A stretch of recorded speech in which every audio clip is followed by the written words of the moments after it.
Hello everyone, स्वागत है आप सभी का स्टडी विद कविता में। तो गाइज, आज का जो हमारा क्वेश्चन है वो बहुत ही महत्वपूर्ण क्वेश्चन है जो कि एक टिप्पणी है। तो गाइज, हम अब अपना क्वेश्चन देखेंगे। क्वेश्चन है हमारा, राल्फ डहरेनडॉर्फ के वर्ग की अवधारणा पर टिप्पणी लिखिए। आप देख सकते हैं ये सिद्धार्थ यूनिवर्सिटी 2020 में पूछा गया क्वेश्चन है। तो अब हम इसका आंसर देखेंगे। राल्फ डहरेनडॉर्फ ने अपने संघर्ष संबंधी सिद्धांत में वर्ग के अवधारणा के स्पष्ट किया। उनकी मान्यता है कि संघर्ष का जो बीज हर समाज में निहित है उसका मूलभूत कारण वर्ग संरचना है, क्योंकि वर्ग संरचना के द्वारा संघर्ष चलता रहता है। तो हम क्या देखते हैं, राल्फ डहरेनडॉर्फ की जो वर्ग की अवधारणा है जो कि एक टिप्पणी है, तो उसमें हम ये देखते हैं कि जो राल्फ डहरेनडॉर्फ हैं उन्होंने अपने संघर्ष संबंधी जो सिद्धांत हैं उसमें वर्ग की अवधारणा को उन्होंने स्पष्ट किया। उनके अर्थात जो संघर्ष संबंधी सिद्धांत हैं उन सिद्धांतों के वर्ग की अवधारणा को उन्होंने स्पष्ट किया है। और उनकी राल्फ डहरेन जो है उनकी ये मान्यता है कि संघर्ष का जो भी बीज समाज में है, समाज में निहित है, उसका मूलभूत कारण वर्ग संरचना है, क्योंकि जो वर्ग संरचना होता है उसी के माध्यम से वर्ग संघर्ष चलता रहता है। आगे देखते हैं गाइस।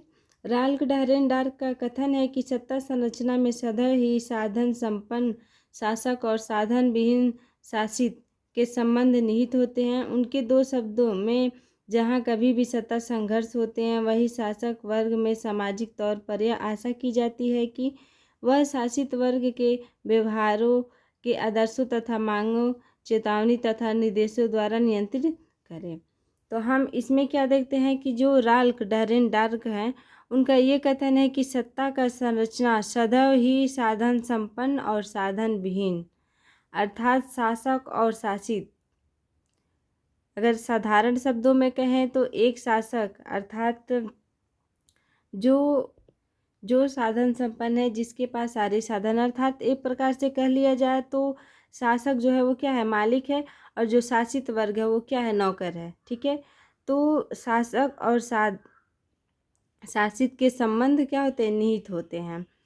तो उनके शब्दों में यह कहा जाता है कि जहाँ कभी सत्ता का संघर्ष होता है वहीं शासक वर्ग होता है वो सामाजिक तौर पे ये आशा करता है कि वह शासित वर्ग के व्यवहारों और उनके आदेशों, उनके मांगों, उनके चेतावनी, उनके निर्देशों द्वारा नियंत्रित करे। अर्थात जो शासित वर्ग होता है, जो नौकर होते हैं, वो हमेशा ही अपने मालिक द्वारा, एक प्रकार से कहें अपने शासक द्वारा क्या होते हैं, उनकी मुट्ठी में होते हैं, उनको वही नियंत्रित करते हैं। अर्थात नौकर को मालिक ही क्या करते हैं, नियंत्रित करते हैं। तो यही बात तो उसमें बताई गई है कि जो डहरेनडॉर्फ है वो कहते हैं कि जो सत्ता संरचना में सदैव साधन जो संपन्न होता है और जो साधन विहीन होता है उनके संबंध क्या होते हैं, निहित होते हैं। जहाँ कहीं सत्ता की बात आती है वहाँ एक वर्ग क्या होता है, साधन संपन्न होता है, और एक वर्ग क्या होता है, साधन विहीन होता है। अर्थात एक नौकर होता है और एक क्या होता है, मालिक होता है। आप इसे शासक में आप राजा भी कह सकते हैं और मालिक भी कह सकते हैं। ठीक है, आगे देखते हैं। डहरेनडॉर्फ ने वर्ग की अवधारणा में स्पष्ट किया है कि सत्ता संरचना में सत्ता सदैव असमान बंटवारा होता है। जिसके पास अधिक सत्ता होती है वे समाज में प्रभुत्व संपन्न अर्थात शासक वर्ग बन जाता है, बैठते हैं, जबकि सत्ताहीन या कम सत्ता वाले लोग अभावग्रस्त होते हैं और शासित वर्ग के रूप में जीवन यापन करते हैं। इस प्रभुत्व संपन्न लोगों के कुछ वैधानिक और सामाजिक आर्थिक अधिकार प्राप्त हो जाते हैं कि वे अपने अधीनस्थ लोगों पर शासन करें और उन पर नियंत्रण रखें। तो हम क्या देखते हैं कि जो डहरेनडॉर्फ हैं वो वर्ग की अवधारणा में ये स्पष्ट करते हैं कि जो सत्ता संरचना में सत्ता का जो सदैव असमान बंटवारा होता है, जिसके पास अधिक सत्ता होता है वो क्या करते हैं, समाज पे अपना प्रभुत्व जमाते हैं, अर्थात वो क्या होते हैं, शासन करते हैं, वो शासक वर्ग बन जाते हैं। और जो सत्ताहीन होता है अर्थात जिसके पास कम सत्ता होती है वो क्या हो जाते हैं, सत्ता के अभावग्रस्त हो जाते हैं और शासित वर्ग के रूप में अपना जीवन करते हैं। अर्थात जब वो शासक नहीं रह जाते हैं, उनके पास कम सत्ता रहता है, तो वो क्या हो जाते हैं, आम जनता की तरह से वो हो जाते हैं। और इन पर जो क्या होता है, शासक वर्ग अर्थात जो शासन करता है, जिसके पास अधिक सत्ता होता है, उनका प्रभुत्व होता है। और जो प्रभुत्व संपन्न लोग होते हैं अर्थात जो शासक वर्ग होता है, वो लोगों के कुछ ऐसे वैधांतिक और सामाजिक आर्थिक अधिकार प्राप्त हो जाते हैं।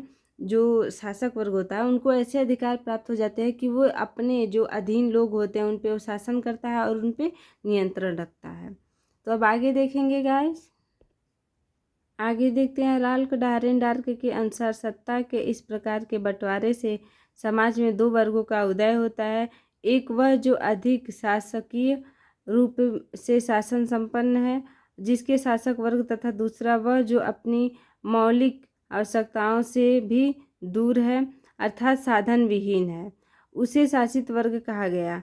डारेनडार्क संघर्षवादी सिद्धांत इन्हीं दो वर्गों शासक तथा शासित के बीच चलता रहा है। तो हम क्या देखते हैं इसमें, जो राल्फ हैं उनके अनुसार सत्ता इस प्रकार के बंटवारे से समाज में दो प्रकार के वर्गों का क्या हो जाता है, उदय हो जाता है। अर्थात सत्ता का जब भी बंटवारा होता है तो समाज में दो प्रकार के वर्ग का उदय होता है, दो प्रकार के वर्ग बन जाते हैं। एक सत्ता संपन्न हो जाता है और एक सत्ता विहीन हो जाता है। अर्थात एक वो होता है जिसके पास अधिक सत्ता होती है और एक वो होता है जिसके पास कम सत्ता होती है। ठीक है, तो वही ये कहते हैं कि इस प्रकार के बंटवारे से समाज में दो वर्ग का उदय होता है। एक वो होता है जो आर्थिक रूप से शासकीय रूप से साधन संपन्न होता है, जिसके शासक वर्ग, जिसे क्या कहते हैं, शासक वर्ग कहते हैं। तथा दूसरा वो होता है जो अपनी मौलिक आवश्यकताओं से भी क्या होता है, दूर होता है, अर्थात वो साधन विहीन होता है। उसे हम क्या कहते हैं, शासित वर्ग कहते हैं। अर्थात जिस पे सत्ता संपन्न लोग शासन करते हैं उसे क्या कहते हैं, शासित वर्ग कहते हैं। तो डारेनडार्क का यही संघर्षवादी सिद्धांत जो है वो दो वर्गों शासन और शासित के बीच चलता रहता है। तो गाइस, अगर आपको क्वेश्चन समझ आया हो, वीडियो पसंद आया हो, तो वीडियो में को लाइक करें और कमेंट में अपनी राय जरूर दें। मिलते हैं नेक्स्ट वीडियो के साथ।